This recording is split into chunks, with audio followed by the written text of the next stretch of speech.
Nossa aula de hoje a gente vai começar a falar sobre o anticristo. Alguma coisa sobre o anticristo acabou surgindo já, mas hoje nós vamos realmente pegar esse tema e é muito importante. Vocês vão perceber que na última aula falamos sobre o capítulo 9 de Daniel, que é um capítulo onde algumas pessoas encontram o anticristo e dizem que aquele príncipe de um povo que há de vir, que vai destruir Jerusalém e vai interromper os sacrifícios e tal, eles falam que isso aí é anticristo futuro. E basicamente assim, eu descartei essa interpretação. Eu não acredito que ela seja válida. Tem gente que vai acreditar isso mesmo, mas não acho que é a interpretação correta não. Eu não vejo motivo nenhum de encontrar uma profecia do anticristo naquela passagem. Mas o que nós temos que fazer é entender o que é o conceito de anticristo na Bíblia, e eu vou abordar isso de uma forma assim, um pouco histórica. Então, primeiramente, a palavra anticristo aparece na Bíblia apenas nas epístolas de João. Veja em 1 João 2,18: Filhinhos, já é a última hora, e como ouvistes que vem o anticristo, também agora muitos anticristos têm surgido, pelo que conhecemos que é a última hora. Eles saíram do nosso meio, entretanto não eram dos nossos, porque se tivessem sido dos nossos, teriam permanecido conosco. Todavia eles se foram para que ficasse manifesto que nenhum deles é dos nossos. E vós possuís unção que vem do santo, e todos tendes conhecimento. Não vos escrevi porque não saibais a verdade, antes porque a sabeis, e porque mentira alguma jamais procede da verdade. Quem é o mentiroso, senão aquele que nega que Jesus é o Cristo? Este é o anticristo, o que nega o Pai e o Filho. Okay, então aqui é a primeira referência a anticristo. Algumas coisas nós devemos notar aqui. No momento em que João fala, o anticristo com artigo definido, é futuro. Ele não está no mundo. O anticristo, ele diz, ouvistes que vem o anticristo no verso 18. Agora, ele também diz que já naquele momento, uma coisa que já tem no mundo é muitos anticristos. Então, vem um que é chamado de o anticristo. Então, assim, nas minhas anotações aí eu vou colocar ele com A maiúsculo para distingui-lo de outros, porque existe o anticristo e existem anticristos, que são muitos, ok? Agora, então, isso já nos ajuda a ter alguma ideia do que está envolvido, porque definitivamente o anticristo tem que ter alguma semelhança com esses outros que são chamados de anticristos. O que são esses anticristos? Bem, o texto fala que são pessoas que saíram do nosso meio. Veja como ele diz no verso 19. Eles quem? Os muitos anticristos que já estão no nosso meio do mundo aí hoje. Eles saíram do nosso meio, entretanto não eram dos nossos, quer dizer, eles não eram realmente cristãos, porque se tivessem sido, eles não teriam saído, mas eles saíram para ficar evidente, né, até a providência de Deus, fazendo com que a igreja reconheça que aquele pessoal ali não era realmente salvo, não era cristão. Então eles saíram do nosso meio para que ficasse manifesto que aquelas pessoas não eram realmente dos nossos. Agora, o apóstolo João diz no verso 20, vocês que são realmente verdadeiros cristãos, vocês têm o Espírito Santo, vocês têm a unção que vem do Santo, nós temos o Espírito Santo em nós, e todos têm conhecimento. Claro que isso não significa que nós sabemos tudo, mas significa que nós tivemos uma convicção daquelas verdades básicas, essenciais da fé. Quando Deus nos converteu, Ele nos levou a crer essas coisas. E Ele solidificou isso no nosso coração de uma maneira que ninguém abala isso aí. Então, um falso profeta não consegue enganar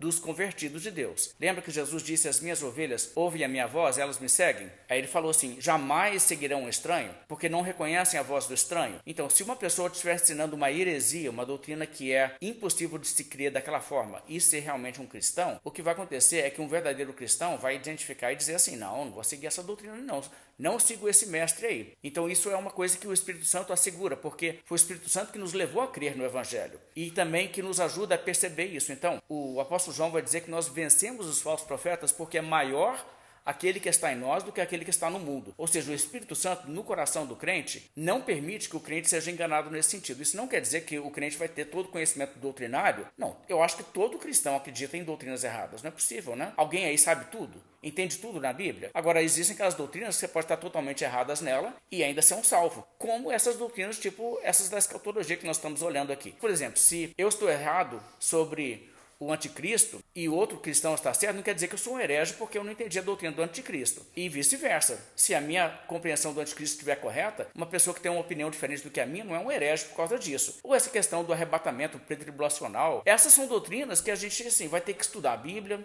procurar a orientação do Espírito Santo, ouvir quem que são as pessoas capacitadas que Deus levantou na igreja para ajudar a entender esses assuntos mais complexos e selecionar através disso aí alguma coisa para você chegar no entendimento seu. Mas mesmo assim, se você errar isso aí, você não vai para o inferno por causa disso. Agora, seguir um falso profeta, de seguir, por exemplo, um Maomé, um Joseph Smith, uma pessoa assim, isso aí um crente verdadeiro não faz não, tá? Agora, o que é então um anticristo? Um anticristo é alguém que saiu da igreja procurando levar a gente e tentando então fazer o quê? Ensinar uma doutrina que é tão fundamentalmente contrária ao que é necessário crer para ser um cristão, que tanto ele não é um cristão verdadeiro, como quem seguir a doutrina dele não é. Ok? Então esses são os muitos anticristos. E os anticristos ali com quem João estava lidando, principalmente nessa altura da história, eram gnósticos. Muitos deles que diziam que eram assim, cristãos, alguns deles tinham passado pela igreja, e em muitos casos haviam sido até expulsos da igreja, porque eles acreditavam em doutrinas heréticas, não acreditavam, por exemplo, na divindade de Cristo, ou acreditavam na divindade de Cristo, mas não na encarnação.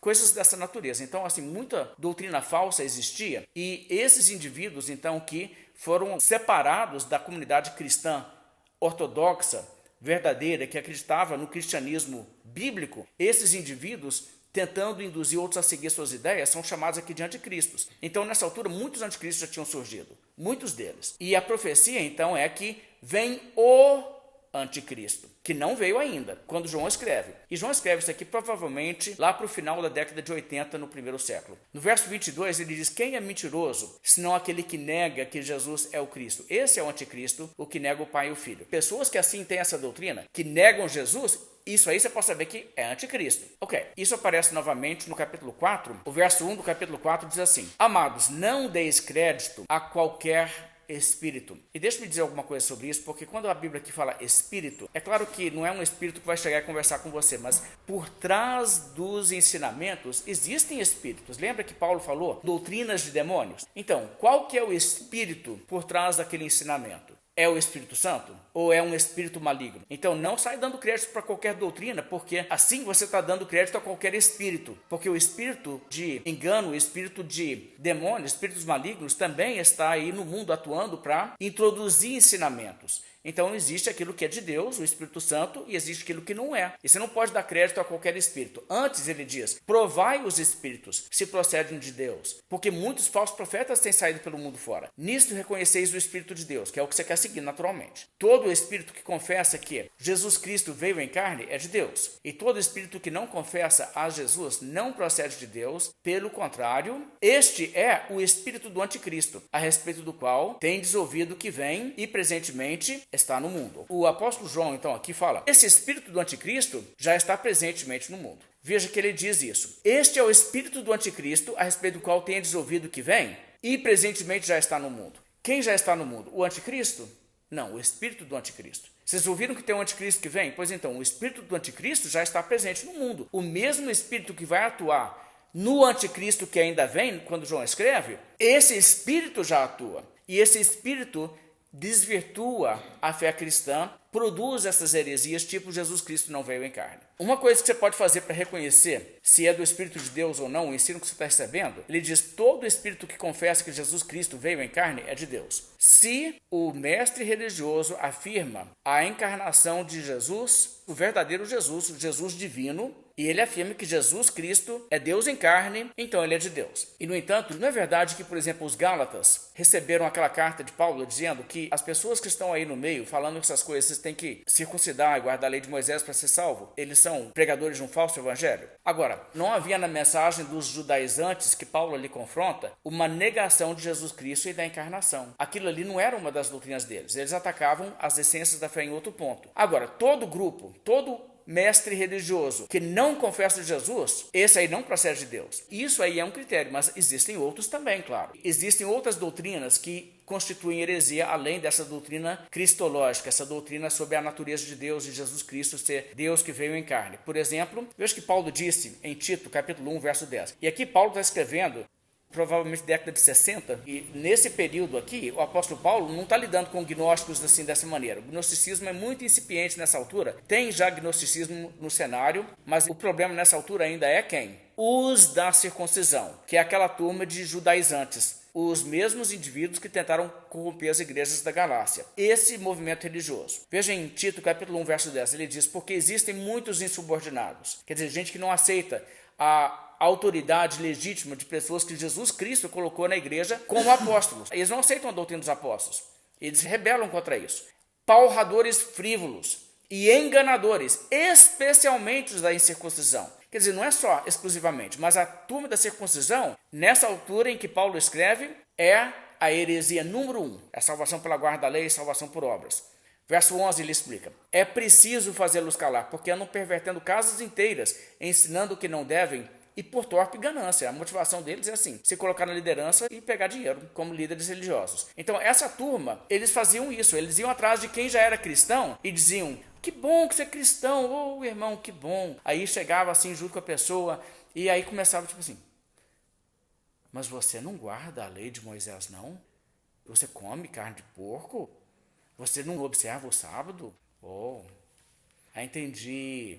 A pessoa que pregou o evangelho para vocês, ele assim, barateou os termos do evangelho, né? Ele queria fazer média com você e pensou assim: não vou falar tudo que Jesus realmente ensinou que tem que fazer para ser salvo, não, porque senão talvez a pessoa não vai querer. Aí ele tirou umas exigências assim, só para tornar assim mais palatável para o seu gosto, né? Mas aí não salva não, viu? Se você não mudar de vida aí e assumir as coisas lá do Velho Testamento, você não tem salvação não. E muita gente foi entrando nisso aí. E eles estavam fazendo o quê? Pervertendo casas inteiras, fazendo isso. Agora, quando você perverte uma casa, era gente que era pagã? Não. Era gente que tinha entrado para a igreja onde tinha um ensino da verdade, mas eles iam tentar minar a igreja, tirando para a seita deles. Essa mesma turma, Paulo fala deles em Filipenses capítulo 3, verso 2, ele diz: acautelai-vos dos cães. Acautelai-vos dos maus obreiros, acautelai-vos da falsa circuncisão. Ok, lembra que no vocabulário de Israel, os judeus dessa época chamavam os gentios de quê? Cão, cachorro. Chamavam de cachorro. Agora, você precisa entender isso aí para você entender certas coisas. Então, por exemplo, quando diz lá em Apocalipse, fora ficam os cães, é isso. É quem não é... Exatamente. Quem não é judeu fica fora. Só entra na Nova Céus e Nova Terra quem é Israel. Ok?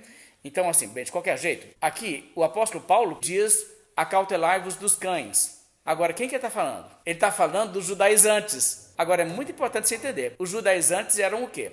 Uma turma de judeu que insistiu nessa questão da guarda da lei e conseguiu fazer adeptos entre os gentios que adotaram aqueles ritos de judaísmo para serem considerados o quê? Verdadeiramente Israel. Mas como eles adotaram aquilo para método de salvação, eles caíram naquilo que o apóstolo Paulo disse aos Gálatas: se vos deixardes circuncidar, Cristo de nada vos aproveitará. Se você começar: eu vou adotar esse estilo de vida para que eu tenha salvação, Jesus não é o suficiente. Eu preciso de ter mais isso. Você transfere a sua confiança para essas obras, da graça decaístes, vós que procurais justificar-vos nas obras da lei. Então, o apóstolo Paulo está dizendo que esses que eram, muitos deles, etnicamente judeus, e os adeptos deles, que entraram para todos os rituais do judaísmo, para poderem ser chamados de agora sim, agora você é de Israel, eles são, na concepção de Paulo, o quê? Cães. Eles é que são os cães, eles que são os gentios. Então, olha só. Acautelai-vos dos cães, acautelai-vos dos maus obreiros, acautelai-vos da falsa circuncisão. E ele vai dizer em seguida: a verdadeira circuncisão é qual? É a do coração. Você não precisa de circuncisão na carne. Se você tem a circuncisão do coração, então você é o verdadeiro Israel de Deus. Agora, se você é da turma dos judaizantes, quer seja você etnicamente um judeu, quer você seja um gentio que entrou com eles, você é o quê? Cão. Acautelai-vos os cães. Cuidado com essa turma. Ok. Quando Judas e 2 Pedro são escritos, eles são escritos principalmente para abordar também um desvio doutrinário de pessoas que estavam deturpando a mensagem cristã. Veja o que Judas diz no verso 4. Pois certos indivíduos se introduziram com dissimulação. Quer dizer, eles entraram na igreja fingindo. Ok? Isso quer dizer que eles se introduziram. Se introduziram na igreja, mas fingindo de convertidos e não eram. Os quais desde muito foram antecipadamente pronunciados para esta condenação. Homens ímpios que transformam em libertinagem a graça de nosso Deus e negam o nosso único soberano e Senhor Jesus Cristo. Qual que era a doutrina errada desse povo? Esse povo negava Jesus.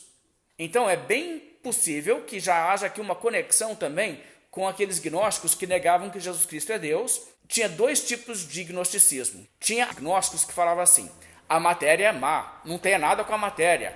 Assuma uma vida de um asceta. Não fique mimando o seu corpo, tipo assim, tomando água quando você está com sede. Esmague a sua carne, né? Mortifique a sua carne, passa a sede. Não durma numa cama confortável. Durma numa pedra desconfortável. Põe até uns pregos. que aí você vai ser uma pessoa santa, que você está acabando com a carne, tá? Então tinha essa vertente de gnosticismo que era asceta, e isso Paulo chegou a combater isso, ele fala sobre isso aos Colossenses. Agora, tinha um outro tipo de gnosticismo que era o gnosticismo libertino. Eles falavam assim, olha, você quer saber? A matéria não é má? Então, a matéria não tem como você fazer a matéria ser boa mesmo não. Na carne você pode fazer o que você quiser, isso não atinge o seu espírito. Então esse pessoal se tornava sem vergonha assim, sem freio. Porque o gnosticismo incentivava em algumas das suas modalidades, incentivava esse tipo de coisa. E ele incentivava libertinagem. A salvação é pela graça, é pela graça. Então não faz diferença. Você não tem que guardar os princípios morais da palavra de Deus. Tem, sim, é claro que tem. E um cristão verdadeiro vai fazer isso, vai se santificar, né? A pessoa que tem esperança em Cristo vai viver uma vida de santificação. Então, assim, que isso é muito claro nas epístolas de João, João está constantemente batendo que o verdadeiro cristão é alguém que se santifica. Nisso se reconhece os filhos de Deus e os filhos do diabo. Todo aquele que não pratica os mandamentos de Deus não é de Deus, não é nascido de Deus. E isso é heresia, tá? Isso é heresia, a pessoa incentivar o pecado dessa maneira. Então, assim, de qualquer maneira, você tem tudo isso aí. Então, vamos lá. Quando João diz muitos anticristos têm surgido, tudo isso aí que nós temos descrito é anticristo. A ala da circuncisão lá de Jerusalém, que começou essa doutrina e não arredou o pé, mesmo quando os apóstolos se pronunciaram, os insubordinados, essa turma saiu fundando sua própria versão alternativa de cristianismo, é o quê? Anticristos. Essa turma aqui que Judas e Pedro confrontam, de líderes libertinos, que transformaram a graça de Deus em libertinagem, são o quê? Anticristos. Os gnósticos que João confronta, que negam Jesus Cristo vindo em carne, são o quê? São anticristos. Então, o espírito do anticristo já atua nessa altura. E a ideia é que o espírito do anticristo nunca vai dar folga. Ele estava no presente lá naqueles dias já, e ele é continuamente atuar no mundo, mas esse mesmo espírito produziria em tempo o quê? O anticristo. Então, o anticristo tem alguma semelhança com esses outros, senão não teria razão de você chamar esses outros de anticristos, certo? Então, por base nisso, você concluiria que o que poderia mais ser parecido com o termo anticristo conforme João usa ele? O presidente ou ditador do país mais poderoso do mundo ou o líder da religião mais popular do mundo? O que pareceria para você o anticristo? O líder religioso. Exatamente. É isso que a palavra anticristo significa no contexto em que ela aparece. Ela não aparece em outros escritos senão o livro de João. Vamos olhar mais uma passagem, 2 João, o verso 7 diz: porque muitos enganadores têm saído pelo mundo fora, os quais não confessam Jesus Cristo vindo em carne. Assim é o enganador e o anticristo. O que é o anticristo? Ele é um enganador, ensinador de doutrina falsa. Verso 8, acautelai-vos para não perderdes aquilo que temos realizado com esforço, mas para receberdes completo galardão. Todo aquele que ultrapassa a doutrina de Cristo e nela não permanece, não tem Deus. O que permanece na doutrina, esse tem tanto o Pai como o Filho. E se alguém vier ter convosco e não traz esta doutrina, não recebais em casa, nem lhe deis as boas-vindas, porque todo aquele que lhe dá boas-vindas, faz-se cúmplice de suas más obras. Então, o que ele está dizendo aqui é que todo indivíduo que pega, existe a doutrina de Cristo, transmitida fielmente pelos apóstolos, mas ele não permanece naquilo. Ele vai além, ele acrescenta coisas, ele acrescenta novos ensinos. Ou ele subtrai, ele não permanece e ele ultrapassa. Tem coisas que Jesus ensinou que ele não permanece nelas. E tem coisas que Jesus não ensinou, mas ele ultrapassa. Esse não tem nem o Pai nem o Filho. Então você vê que quando a Bíblia fala de anticristo, está falando de anticristo sempre nesses termos. Uma característica também que não está relacionada à figura de anticristo, mas está relacionada a falsos líderes que se levantam na igreja, que acabam desvirtuando a igreja também, é o que você vê em 3 João. Veja 3 João, do verso 9 em diante, ele fala assim: escrevi alguma coisa à igreja, mas Diótrefes, que gosta de exercer a primazia entre eles, não nos dá acolhida. Por isso, se eu for aí, far-lhe-ei lembradas as obras que ele pratica, proferindo contra nós coisas maliciosas. E não satisfeito com essas coisas, nem ele mesmo acolhe os irmãos, como impede os que querem recebê-los e os expulsa da igreja. Então aqui nós temos um carinha que está reinando na igreja igual um galo garnizel, que ele acha que ele que manda, e se uma pessoa não concorda com ele, ele expulsa. Ele está arrogando para si o direito de disciplina, que não é direito exclusivo de ninguém. E ele está assim agindo dessa maneira, ok? Agora, é claro que isso aqui não é chamado de anticristo, mas isso aqui é um perfil de que existe um espírito maligno atuando nessa pessoa também para descaracterizar a igreja, e esse tipo de coisa também é uma coisa que vai desvirtuar. Então são características que você vê de problemas. Lembra que Paulo falou que se levantarão lobos querendo fazer o quê?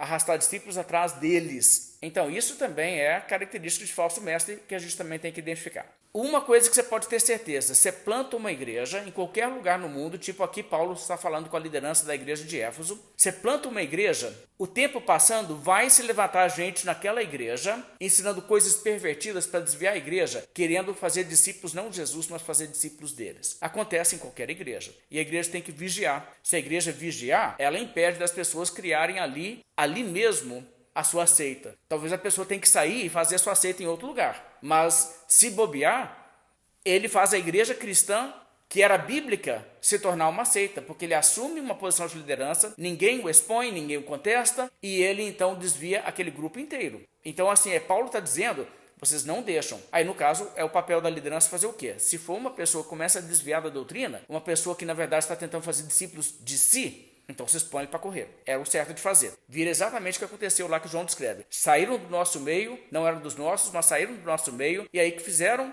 Aí quando eles foram expulsos da igreja, eles falaram assim, não tem plateia mais. Não, eles formaram seus grupos. Fizeram lá sua seita. E é desse jeito. Ok, então vamos lá. Temos aqui já a palavra anticristo e a única informação na Bíblia que está diretamente associada ao termo anticristo é isso que nós acabamos de ler. Agora, existe muita razão para associar com o termo anticristo o que Paulo descreve em 2 Tessalonicenses capítulo 2. E eu vou então explicar um pouco sobre isso. Olha só, o que eu quero que vocês percebam. Quando João menciona o anticristo, ele está mencionando o anticristo para uma igreja que já sabia do anticristo, certo?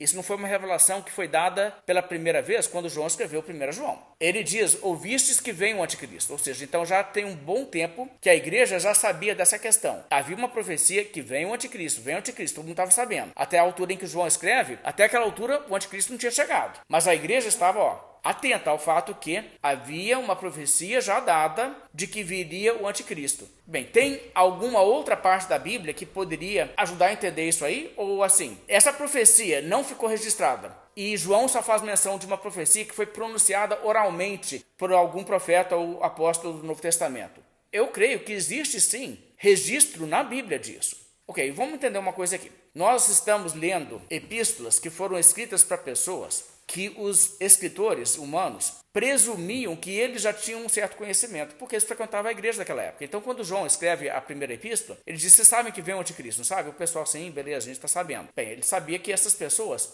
frequentavam a igreja, e na igreja tinha esse ensino. Agora, nós não temos transcrição do que era pregado e ensinado nas igrejas. Se a gente tivesse um acervo disso, poxa, daria pra gente, assim, talvez entender muita coisa no Novo Testamento que a gente não está entendendo, porque o pano de fundo histórico seria muito mais completo no nosso conhecimento. Mas a gente não tem tanta informação assim. Agora, a gente sabe, por exemplo, o seguinte, quando o apóstolo Paulo foi em Tessalônica, e durante aquele período de 3 sábados reunindo com eles, porque eles se reuniram na sinagoga, né? E também durante a semana, dando ensino às pessoas que foram se convertendo a Cristo, o apóstolo Paulo chegou a avisar para eles sobre uma profecia de que viria um homem iníquo que ia apontar e ia criar um problema. Então, essa profecia do apóstolo Paulo, ele faz referência a ela em 2 Tessalonicenses e nós temos o mesmo problema. Nós não estávamos lá quando Paulo ensinou para eles. Se nós estivéssemos lá, ou se alguém tivesse gravado e a gente pudesse transcrever o negócio, estudar o que Paulo tinha falado no dia que ele estava lá, a gente estaria muito mais bem preparado para entender o que ele está falando aqui do que a gente escutando Paulo se referir. Lembra quando eu estava aí, eu falei isso para vocês? Tipo assim, eu não vou ter que dar muito detalhe, que vocês já sabem os detalhes.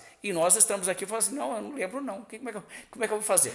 Então assim, é prejuízo assim, para a gente não ter isso, mas dá para a gente chegar a algum entendimento. Vamos ler o que o apóstolo Paulo fala aqui, e você vê que quando o apóstolo Paulo fundou essa igreja, ele deu bastante ênfase a isso. E é provável que nessa mesma época ele já estava falando isso para as igrejas em geral. Onde ele passava, ele avisava as pessoas. Gente, vocês têm que estar cientes que existe uma coisa que vai ser um perigo para a igreja e vocês precisam saber sobre isso. É isso aqui. Ok, vamos ler então o que ele fala e vamos tentar assim configurar o quadro aqui que ele descreve. 2 Tessalonicenses capítulo 2, verso 1, ele fala assim: Irmãos, no que diz respeito à vinda de nosso Senhor Jesus Cristo e à nossa reunião com ele, nós vos exortamos a que não vos demovais da vossa mente com facilidade, nem vos perturbeis, quer por espírito, quer por palavra, quer por epístola, como se procedesse de nós. Aparentemente alguém tinha forjado uma epístola e entregado para as pessoas, falando assim, o que Paulo mandou avisar para vocês? Não era Paulo. A pessoa que cachorrada. Mas tá. Supondo tenha chegado o dia do Senhor. Ou seja, vocês estão achando que já está na hora de acontecer. Jesus vai chegar agora, pode chegar agora. Ele diz, não, gente, não fica com isso na cabeça não. Por quê? Verso 3. Ninguém de nenhum modo vos engane, porque isto o quê? a vinda de nosso Senhor e a nossa reunião com Ele não acontecerá sem que primeiro venha a apostasia e seja revelado o homem da iniquidade, o filho da perdição. Ok, vamos parar aí e vamos entender. Você se lembra que Paulo falou, o Espírito afirma expressamente que nos últimos dias alguns apostatarão da fé? Ele coloca isso no futuro, certo? Alguns apostatarão, ainda é uma profecia futura. Então, quer dizer, o Espírito Santo estava revelando de forma assim, muito clara, muito explícita para Paulo como apóstolo e outros ali, provavelmente também, que eram profetas de Deus ou apóstolos, que recebiam revelações assim para transmitir para a igreja. Antes do cânon ser fechado, isso era muito comum, né? Então, o que eles recebiam de informação? O Espírito estava profetizando que nos últimos dias aconteceria o quê? Apostasia. Alguns apostatarão da fé. Quando ele fala últimos dias, nós já entendemos isso, né? Isso não quer dizer, tipo assim, quando isso estiver acontecendo, é que só pode ter no máximo aí 3, 4, 5, 6, 7 anos aí que acaba o mundo. Não é essa a ideia. Últimos dias é o período desde que o Messias já chegou, ou seja, no período pós-Messias, o depois de Cristo, no qual nós estamos. Mas só que quando Paulo escreve, ainda é futuro. Crenças falsas, doutrinas de demônios, as pessoas vão embarcar nisso e vai acontecer uma apostasia na igreja. Obviamente, o apóstolo Paulo estava pregando para as pessoas. Gente, uma coisa vocês precisam saber. Antes de Jesus voltar, vai acontecer uma apostasia na igreja. Está vendo o que ele está dizendo? É aqui ele está dizendo para eles. Gente, vocês não lembram? Vocês estão achando que Jesus pode voltar assim? Presta atenção, meu filho. Eu não falei com vocês quando eu estava aí que isso não pode acontecer de jeito nenhum sem que primeiro venha a apostasia? A apostasia aconteceu? Não aconteceu. Então, como é que vocês estão olhando para cima pensando assim? Vou parar de trabalhar porque eu acho que Jesus volta até no máximo no final desse mês. Acorda, não tem como não. A apostasia é uma coisa que demora um pouquinho também para acontecer. Não acontece no final de semana, segunda-feira já Jesus volta não. Então assim, como o apóstolo Paulo está mostrando isso, existe essa realidade, tá? Existe uma apostasia predita.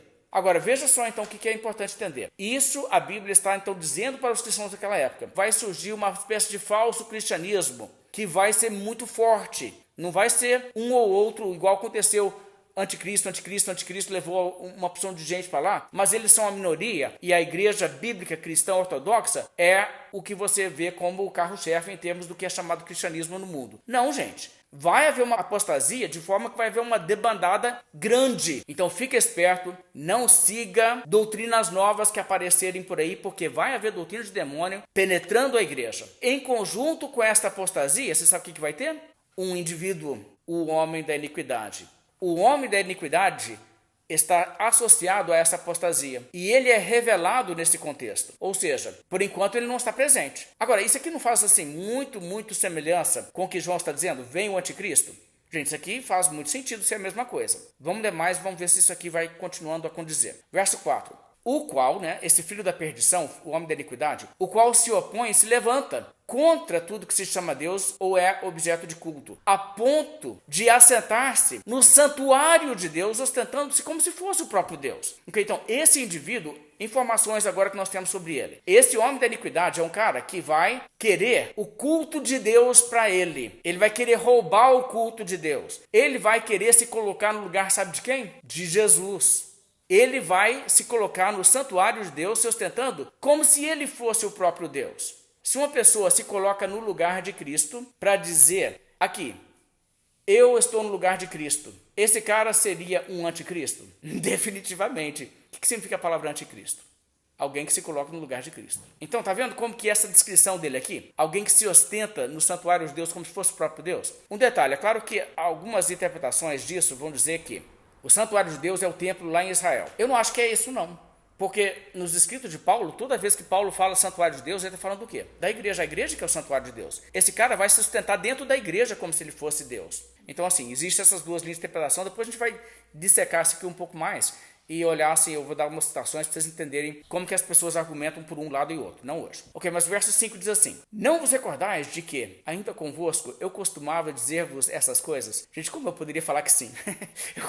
eu ia poder falar, claro, Paulo, eu lembro sim, eu estava lá também, mas eu não sei. Então assim, todas as nossas dificuldades de entender melhor isso aqui estão relacionadas ao fato que Paulo não dá tanto detalhe porque ele presume de seus leitores um certo conhecimento que simplesmente nós não temos acesso a ele. Então nós estamos tentando configurar o quadro com pouca informação, mas o apóstolo Paulo, se estivesse escrevendo isso para gente que nunca tinha ouvido o que ele falou quando ele passou por lá, ele teria incluído mais informações do que só isso aqui. Isso é parte do nosso problema. Ok, verso 6. E agora, sabeis o que o detém. O que detém o homem da iniquidade? Então tá, o homem da iniquidade ainda não foi revelado, certo? E Paulo diz, gente, até esse cara ser revelado, não existe Jesus voltar. Então sossego fácil, aí vocês estão achando aí que Jesus vai voltar assim. Cadê o homem da iniquidade? Você já viu ele? Não. Então, enquanto o homem da iniquidade não vier, isso não acontecerá. O que não acontecerá? O nosso encontro com Jesus. Não vai acontecer enquanto não for revelado o homem da iniquidade. Mas então por que o homem da iniquidade não apareceu ainda? Existe alguma coisa que o detém. O que detém esse homem? Alguma coisa o detém para que ele só seja revelado na ocasião certa. Que ele diz, para que ele seja revelado somente em ocasião própria. Quer dizer, Deus tem o seu cronograma, tem a hora certa para isso, e quando der a hora certa, aquilo que detém vai liberar e ele vai mostrar a cara. Essa é a ideia aqui. Verso 7. Com efeito, o mistério da iniquidade já opera. Existe uma atuação maligna no mundo que vai produzir, inclusive, esse homem da iniquidade. O homem da iniquidade não chegou, mas o mistério da iniquidade já opera. Está vendo como isso aqui é muito semelhante ao que ele diz em João? O anticristo vem. Agora, o espírito do anticristo presentemente está no mundo. Está vendo como que isso aqui tem, assim, muito motivo de você associar uma coisa com a outra? O espírito do anticristo já está presente no mundo. O espírito da iniquidade já opera. Ele diz, e aguarda somente que seja afastado aquele que agora o detém.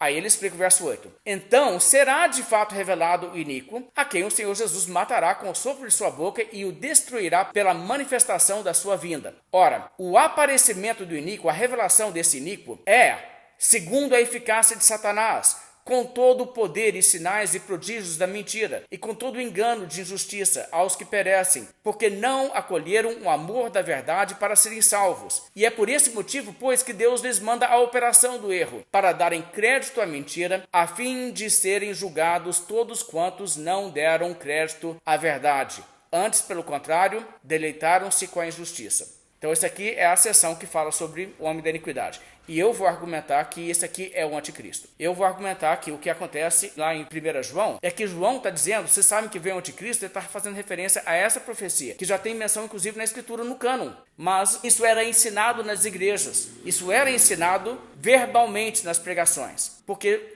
a revelação de Deus, o Espírito já havia claramente revelado isso para os apóstolos e profetas, porque existe essa preocupação. Vocês que estão na igreja têm que estar cientes disso, e vocês têm que orientar cada novo cristão, porque uma hora vai acontecer uma apostasia, e vai se revelar um homem da iniquidade, que vai tentar sustentar dentro do santuário de Deus, como se fosse o próprio Deus, e aí vocês não podem seguir esse sujeito de jeito nenhum.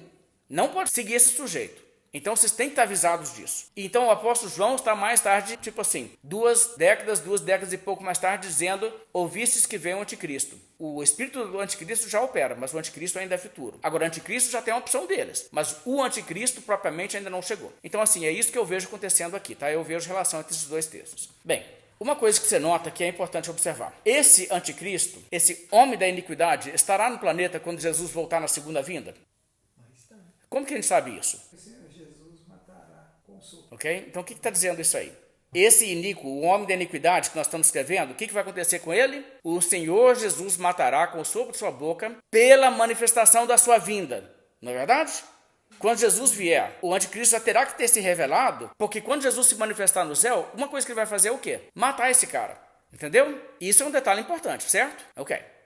Tem outro detalhe também. No verso 9, o que você observa sobre esse cara? Esse homem da iniquidade, ele vai fortalecer a sua posição e ganhar credibilidade com as pessoas através do quê? A eficácia de Satanás com todo o poder de sinais e prodígios da mentira. Sinais e prodígios da mentira significam que não é que ele está fazendo milagres de verdade, mas ele tem falsos milagres. Milagres que na verdade não são milagres, mas que levam o povo a acreditar na doutrina dele. Tem muito milagre falso aqui, corroborando para induzir o populacho para acreditar nesse cara. Então isso aí é importante. É uma das artimanhas dele, é a tática dele, e o diabo está usando isso para esse homem da iniquidade assegurar mais adeptos. O verso 10 diz, e isso vai acontecer porque existem pessoas que não terão acolhido o amor da verdade para serem salvos. Tiveram oportunidade, mas não quiseram realmente ser convertidos de verdade. Então sabe o que vai acontecer? Deus vai dizer, tudo bem então, eu vou entregar a vocês para espíritos enganadores enganar vocês com esses falsos milagres, e vocês vão embarcar nesse negócio, vocês vão seguir esse anticristo. Porque vocês não quiseram ouvir a verdade. Ele diz então, por isso Deus manda o espírito do erro, a operação do erro no verso 11, a fim de serem julgados, quer dizer, um juízo de Deus. Eles tiveram a oportunidade de crer no evangelho, não quiseram crer no evangelho, então Deus diz, então, vocês querem saber? Segue então esse cara aí, segue ele. Vai com ele. E eles não deram crédito à verdade, mas se deleitaram com a injustiça, então eles vão embarcar na desse cara. É isso que a Bíblia profetiza que vai acontecer aqui. E como que a igreja tem interpretado isso? E o que a igreja diz sobre isso aí? Bem, eu quero agora ler a passagem em 1 Timóteo, capítulo 4, verso 1, porque essa passagem está totalmente relacionada. É a profecia de uma apostasia futura, igual acontece lá em Tessalonicenses. 1 Timóteo 4, 1 diz: ora, o Espírito afirma expressamente que, nos últimos tempos, alguns apostatarão da fé por obedecerem a espíritos enganadores e ensinos de demônios. Está vendo? A operação do erro, o espírito de Satanás. Ele diz, verso 2, pela hipocrisia dos que falam mentiras, que tem cauterizada a própria consciência, ou seja, eles não se tocam não. A consciência deles não dói não. Eles fazem as coisas mais descaradas, as mentiras mais deslavadas, artimanhas mesmo para enganar as pessoas. E a consciência nem dói. E diz então, verso 3, que proíbem o casamento, exigem abstinência de alimentos que Deus criou para serem recebidos com ações de graça pelos fiéis e por quantos conhecem plenamente a verdade. Olha, duas características das doutrinas que serão doutrinas que acompanharão essa apostasia: proibição de casamento e exigência da abstinência de certos alimentos. Isso é bem interessante. Ok, vocês que estudaram a história da igreja, já houve algum momento da história da igreja que liderança religiosa proibiu o casamento? Uai, nós temos aí a igreja católica. Exatamente. A igreja católica, o padre e as freiras são proibidas de casar. E o celibato clerical é um elemento importantíssimo para você entender aquele período. As pessoas passam por cima disso, tipo assim, é nessa época que proibiram o casamento. E nem te contam. Mas é uma informação que você tem que entender. Aquilo ali é extremamente importante. Eu acho que...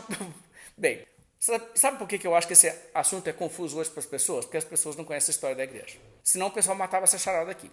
Né? Eu acho que ajudava bastante. Eu já estou dando na pinta o que eu estou achando, né? Mas olha só.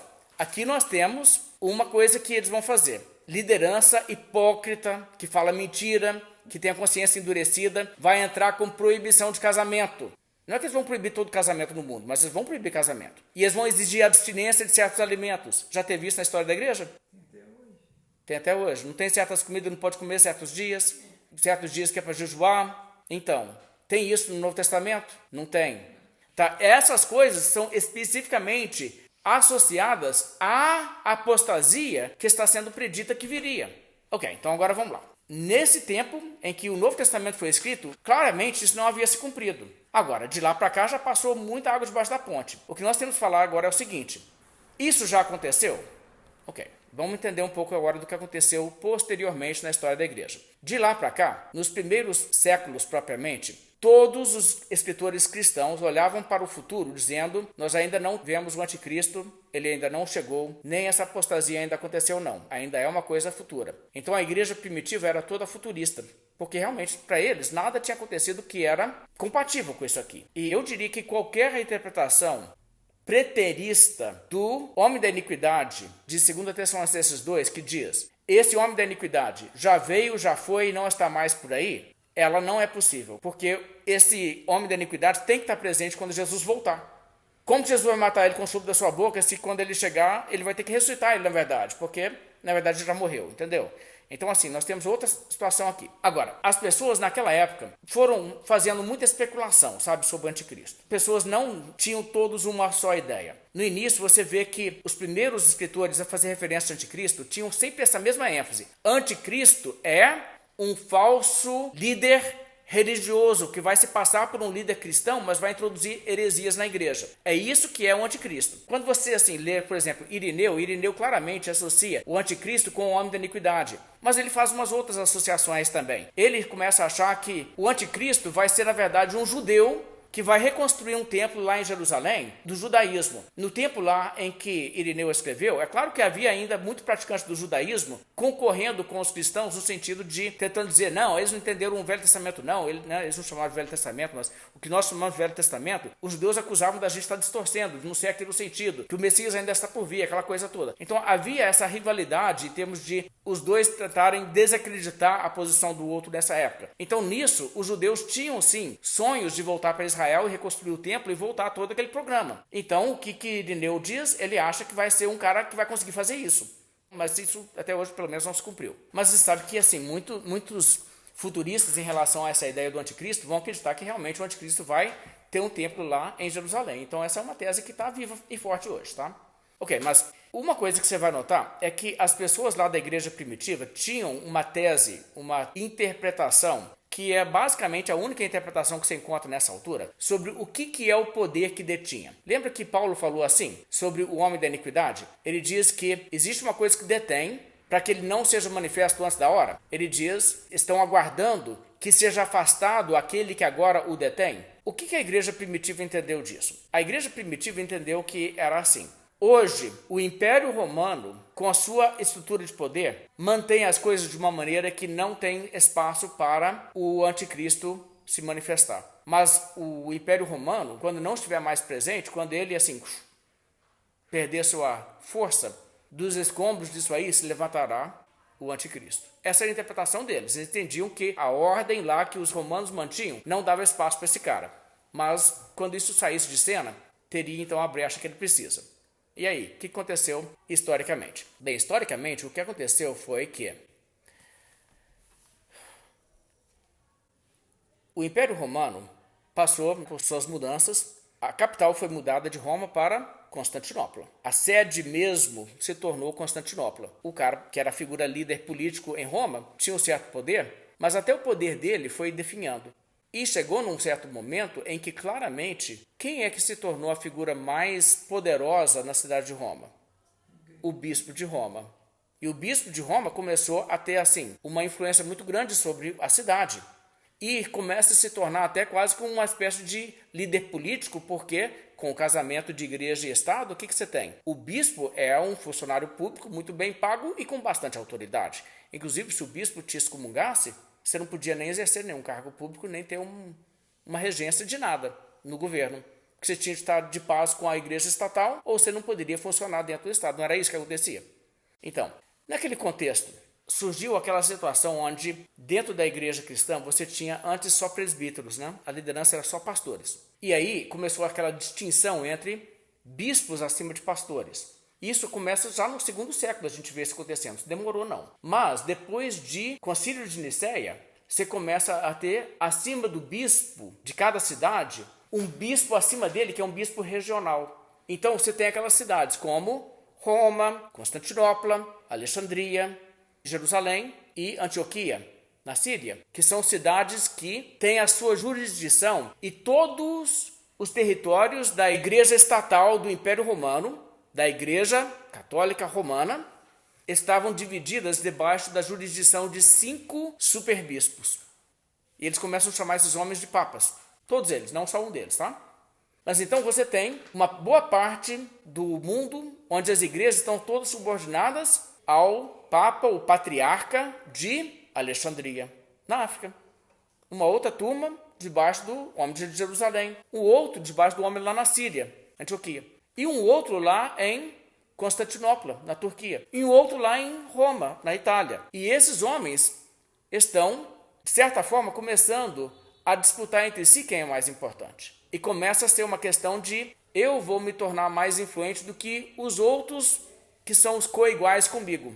Nesse ambiente, mas quando ainda havia esses 5, o que aconteceu? Leão I, o bispo de Roma, começou a alegar que Pedro havia sido o primeiro bispo de Roma, de modo que ali eles estavam na sucessão de Pedro. Isso não fez muita diferença, mas foi uma alegação que ele fez. E então as pessoas de Roma começaram a tentar supervalorizar o seu ofício ali. Tipo assim, aqui o nosso negócio é mais importante que os outros. Mas as pessoas das outras igrejas também. Então aconteceu uma situação muito interessante no ano 587. Maurício, que era imperador do Império Bizantino, ou seja, do Império Romano, com sua capital em Constantinopla, concedeu ao patriarca de Constantinopla, ou Papa de Constantinopla, um título que era o patriarca ecumênico. Ecumênico quer dizer geral, de todos, universal. Ou seja, patriarca, você sabe que patriarca é pai, né? É o patriarca lá de trás. Então, o cara que está lá acima, que está acima como pai espiritual, você tem então o patriarca ecumênico, ou seja, você tem o Papa Universal. E esse título foi conferido pelo líder político, o imperador, e foi conferido a quem? Ao patriarca de Constantinopla, que nessa altura era João o Jejuador. Já te conto alguma coisa sobre o estilo de vida desse cara. João o Jejuador, patriarca de Constantinopla, gostou. Ele gostou de ser chamado de bispo universal, de patriarca ecumênico. Ele gostou do título. Mas o patriarca ou o papa de Roma não gostou. Ele falou assim, como assim? Como assim? Você que é o Papa Universal, você é de Constantinopla. E ele escreveu uma carta para esse cara e repudiou. O bispo de Roma nessa altura era Gregório Magno, Gregório I. Ele foi bispo de Roma do ano 590 a 604. Então, quando ele se torna bispo de Roma, ele escreve uma carta reclamando esse título honorário dado pelo imperador ao patriarca de Constantinopla. Lê comigo a carta que esse cara escreve. O Gregório I, veja só, é o patriarca de Roma escrevendo para o patriarca de Constantinopla. Eu digo isso sem a menor hesitação. Quem se chama bispo universal ou deseja esse título é, por seu orgulho, o precursor do anticristo, porque assim tenta elevar-se acima dos outros. O erro em que ele cai provém de um orgulho igual ao do anticristo, pois assim como aquele maligno deseja ser considerado exaltado acima dos outros homens, como um Deus, da mesma forma, quem quer ser chamado de único bispo eleva-se acima dos outros. E mais adiante, você sabe, meu irmão, não conferiu o venerável concílio de Calcedônia o título honorário de universal aos bispos desta sé apostólica, Roma, da qual eu sou, pela vontade de Deus, o servo? E, no entanto, nenhum de nós permitiu que esse título lhe fosse dado. Nenhum assumiu esse ousado título para que, ao assumir uma distinção especial na dignidade do episcopado, não pareçamos recusar isso a todos os irmãos. Gente, essa carta aqui, ela é bombástica. Vocês entenderam o que ele falou aqui? Ok, vamos entender a situação.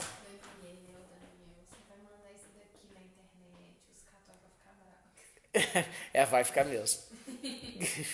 Eu vou ganhar haters. Bem, mas... se virem. Ok, sabe, Deus toca no coração. O que você deve observar aqui?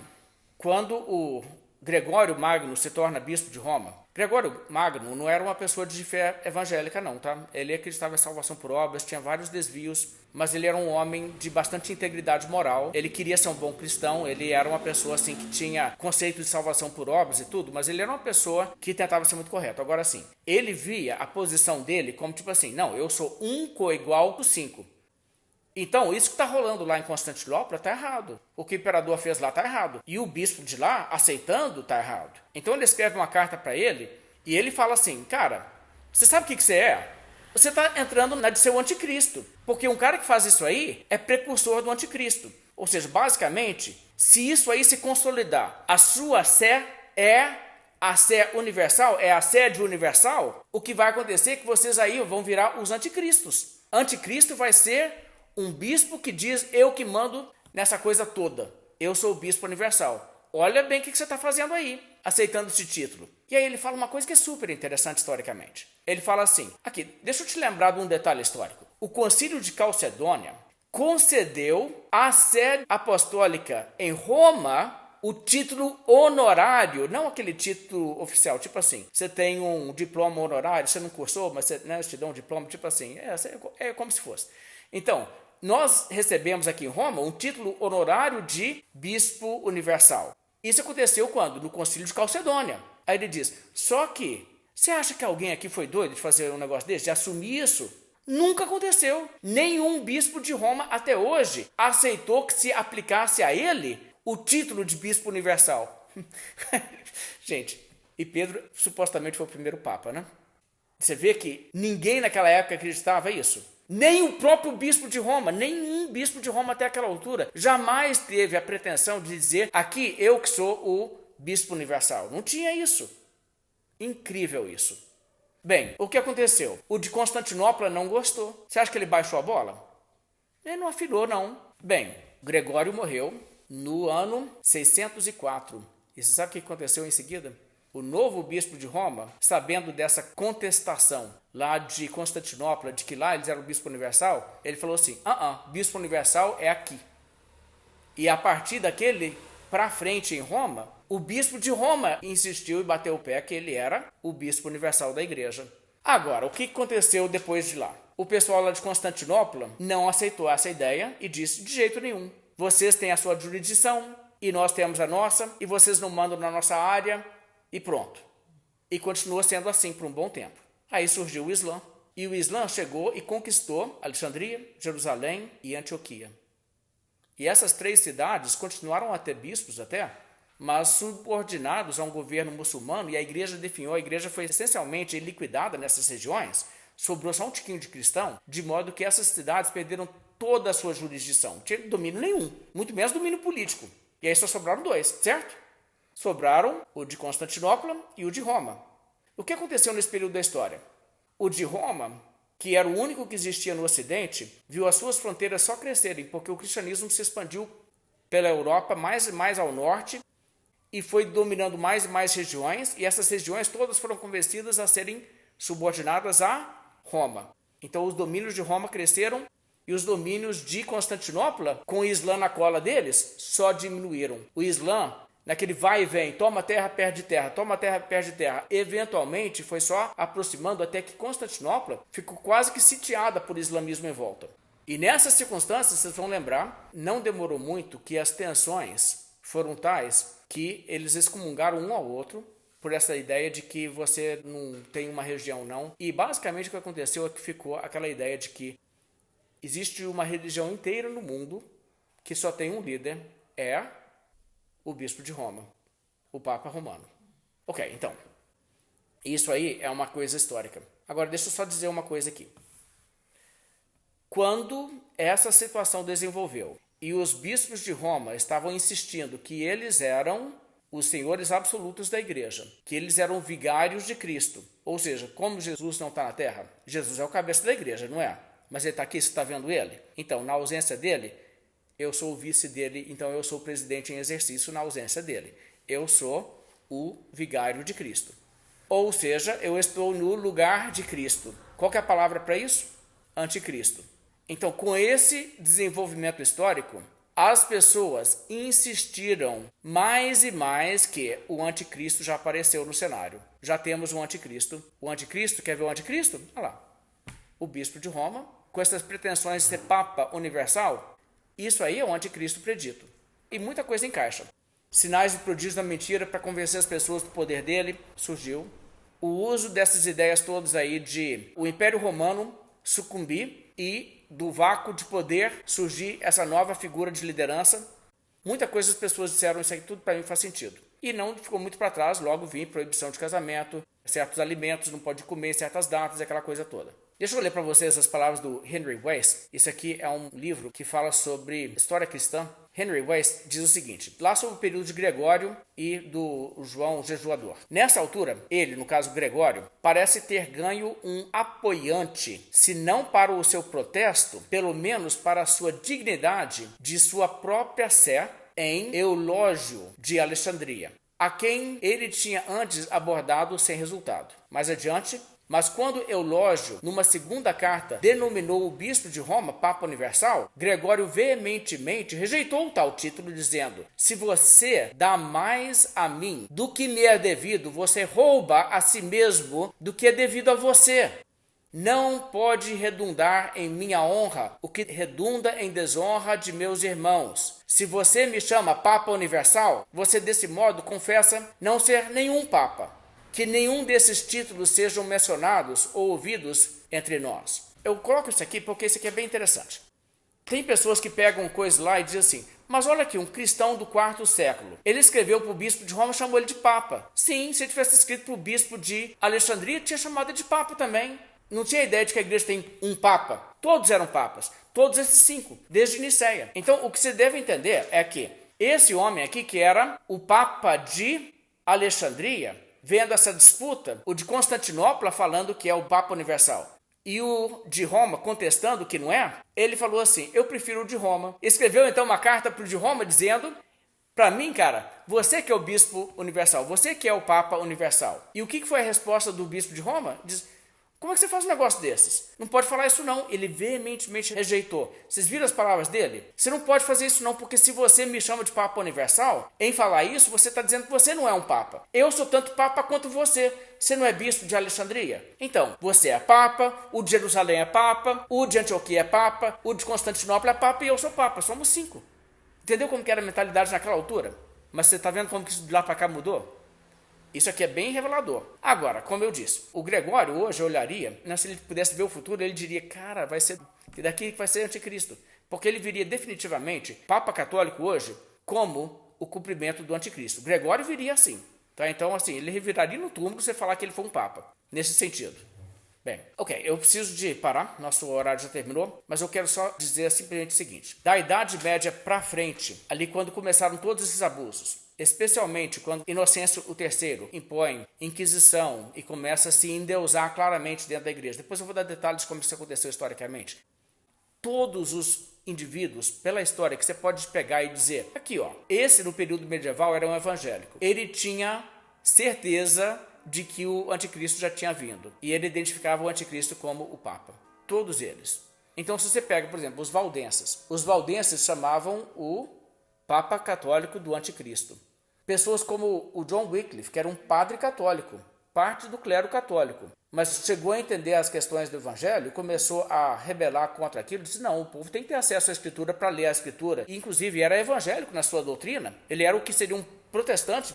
Ele chamava o Papa católico de quê? Quando ele entendeu essas questões todas, ele disse, o bispo de Roma é o anticristo. E os lollardos todos daquele movimento, todas as pessoas assim, os evangélicos, os russitas, as pessoas desse período todo. E quando começa a reforma protestante, desde Lutero, Zwinglio, Calvino, Bucer, Knox, todo mundo sem exceção, identificava o Papa católico como o anticristo. Então não tinha ninguém dizendo o anticristo ainda vem. Todos eles estavam dizendo o quê? O anticristo já chegou. Agora, existem algumas dificuldades com essa tese, mas existem também dificuldades com qualquer outra tese. Então, na aula que vem, nós vamos olhar assim, se é válido identificar o Papa como o anticristo, o cumprimento da profecia, ou não. Tá? E nós vamos olhar também algumas das outras teses e analisar biblicamente e historicamente essas questões aí. Vamos parar por aqui hoje, então.